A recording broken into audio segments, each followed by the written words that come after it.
Sukmo. Kematian misterius Pak Atmojo dan Bu Asih di Ladang Pisang, part 4. Cerita ini ditulis oleh Lakon Story. Yang ingin membacanya langsung bisa di Twitter beliau dan follow akun beliau juga. Yuk sekarang kita dengarkan ceritanya. Jangankan berbicara, mengedipkan mata saja Pak Atmojo dan Bu Asih terlihat sangat kesulitan. Yang ada hanya tetesan air mata dari matanya yang terlihat menetes, menandakan jika Bu Asih dan Pak Atmojo sedang menahan kesedihan yang sangat luar biasa. Semua orang yang ada di rumah itu pun seketika kebingungan.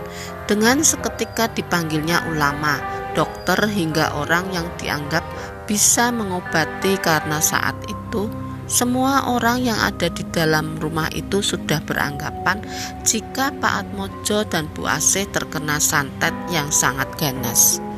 Dan puncaknya sekitar 5 jam kemudian, atau lebih tepatnya pukul 17.30 surup menjelang maghrib, akhirnya Pak Atmojo dan Bu Asih pun menghembuskan napas terakhirnya dengan keadaan yang benar-benar sangat mengenaskan. Selain dengan keadaan bagian depan tubuhnya membesar, lidah dari Bu Asih dan Pak Atmojo terlihat menjulur keluar seperti telah dicekik oleh seseorang. Dan akhirnya setelah kematian Pak Atmojo dan Ibu Asih, aku dan istriku pun memutuskan untuk hendak pulang ke kampung halamanku yang ada di daerah Jawa Tengah. Tentu saja setelah semua prosesi pemakaman Pak Atmojo dan Bu Asih selesai dilakukan. Tapi anehnya, atas perintah dari Pak Dharma selaku saudara dari Bu Asih dan Pak Atmojo, Bu Asih dan Pak Atmojo tersebut dimakamkan tidak di tempat pemakaman umum, melainkan dimakamkan di area kebun pisang yang ada di belakang rumah, yang dimana konon katanya semua sengaja dilakukan atas permintaan dari Pak Atmojo itu sendiri. Jangan dimakamkan di pemakaman umum. Atmojo dulu sempat bikin wasiat kepadaku. Jika sudah meninggal, dia ingin dimakamkan di belakang rumahnya karena dia ingin menjaga tanahnya. Ucap Pak Dharma yang waktu itu mengejutkanku dan mengejutkan semua orang yang ada di rumah itu. Dan karena pada dasarnya keluarga Pak Atmojo ini memang terkenal sangat kaya dan berpengaruh di daerahnya, akhirnya permintaan dari Pak Dharma tersebut disetujui, yang puncaknya jenazah singgih Pak Atmojo dan Bu Asih waktu itu benar-benar dimakamkan di area ladang pisang yang ada di belakang rumahnya tersebut. Dan di momen pemakaman itulah, ketika semua orang masih fokus dengan proses penguburan jenazah, aku tiba-tiba dikejutkan dengan omongan salah satu warga yang kebetulan sedang berdiri tepat di belakang tubuhku. Santet Brojo Sukmo memang mematikan. Tidak sampai hitungan hari, dalam hitungan jam semua korbannya akan binasa, ucap salah satu warga tersebut, yang setelah kutoleh dan kuingat-ingat, warga tersebut adalah seorang kakek-kakek yang tinggal tidak begitu jauh dari rumah Pak Atmojo.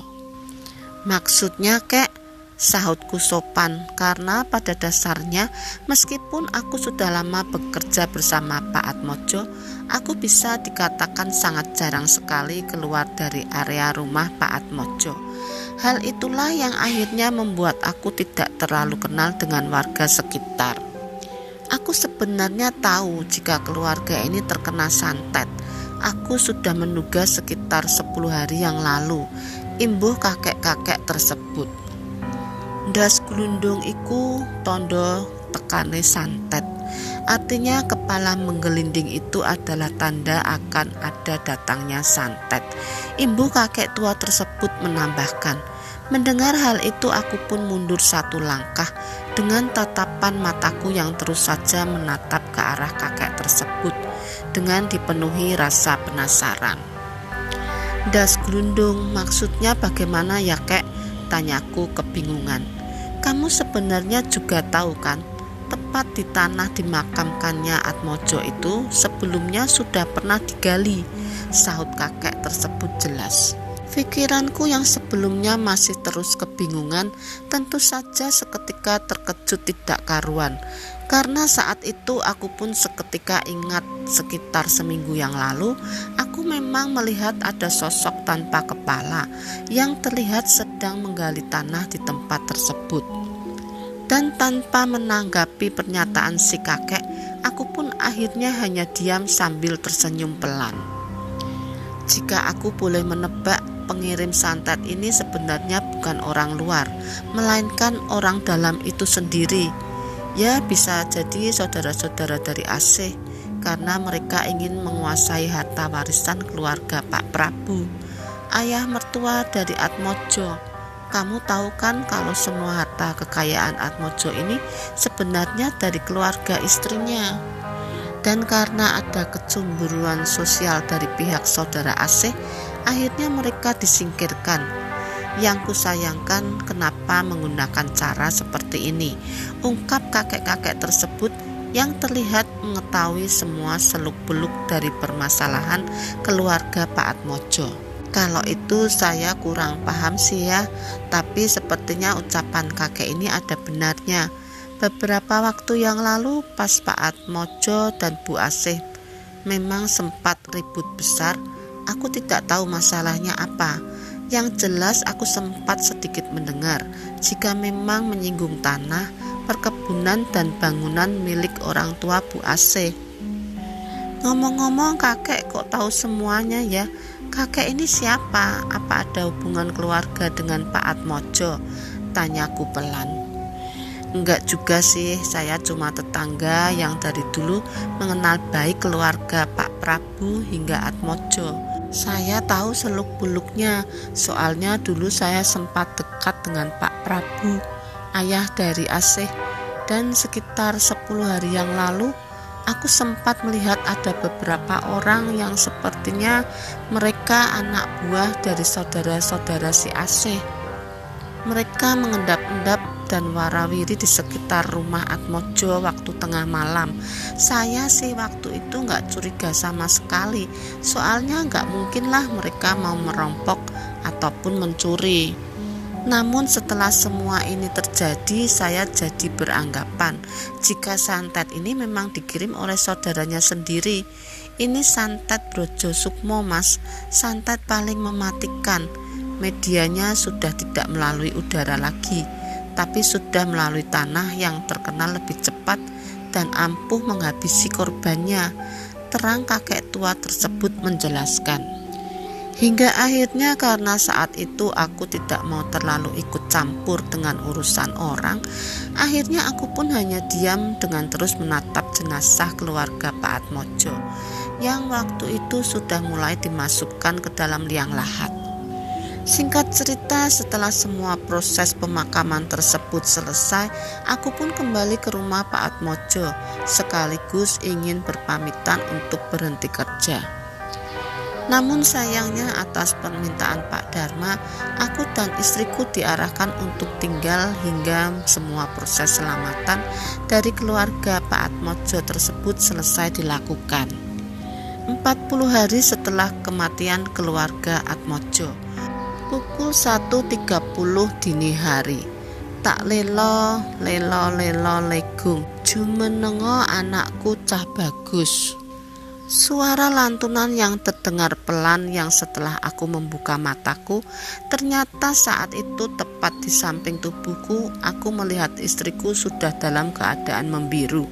Lidahnya menjulur keluar, matanya melotot, tidak bernyawa, dengan posisi sudah berbaring di pangkuan seorang wanita berwajah hancur, dengan rambutnya yang terlihat sangat panjang menjulang. Mengetahui semua itu, aku pun seketika berlari menyelamatkan diri dengan terus berteriak meminta pertolongan. Tapi anehnya belum selesai aku berlari dan sampai di area ruang tamu rumah Pak Atmojo, waktu itu aku melihat dengan mata kepalaku sendiri. Di situ ada Pak Atmojo, Bu Asih, Singgi, dan satu laki-laki tua tidak berkepala, yang dimana mereka semua sedang duduk dengan tidak sekalipun menghiraukanku. Rasa takutku sepertinya sudah sampai pada puncaknya. Aku berlari, aku menangis dengan terus saja berteriak histeris meminta pertolongan kepada warga sekitar. Puncaknya setelah ada beberapa warga yang mendengar teriakanku, akhirnya mereka pun bersama-sama menenangkanku, mendengarkan penjelasanku, yang akhirnya aku dan para warga masuk kembali ke dalam rumah Pak Atmojo untuk melihat kondisi istriku.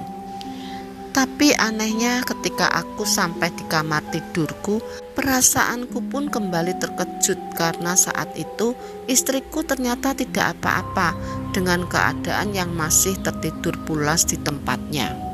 Karena pikiranku yang sudah tidak karuan, akhirnya aku memutuskan untuk seketika mengajak istriku keluar dari rumah itu untuk selama-lamanya. Dan akhir cerita, saat ini sudah sekitar 35 tahun sejak aku mengalami itu semua. Rumah Pak Atmojo yang ada di Jawa Timur tersebut sepertinya juga masih ada, dengan tidak ada satupun orang yang menempatinya. Terakhir berita yang ku dengar, rumah itu ditawarkan ke sana kemari, namun sampai detik ini masih tidak ada satupun orang yang mau membeli. Mungkin cerita itu adalah cerita yang paling berkesan selama aku hidup di dunia ini. Bisa dikatakan saat itu aku bisa selamat bukan hanya karena keberuntungan, namun karena aku memang bukan target dari santet tersebut. Andai saja waktu itu aku juga menjadi target santetnya, mungkin saat ini aku juga sudah tidak ada. Kini meski istriku sudah meninggal dunia, aku akan tetap menyimpan cerita ini dan akan kubagikan kepada anak cucuku dan semua orang, agar mereka semua bisa lebih berhati-hati lagi dalam menjalani hidup. Terima kasih teman-teman yang sudah menonton video ini. Mohon maaf jika ada salah kata. Yang belum subscribe, mohon subscribe, like dan komen agar channel aku terus berkembang.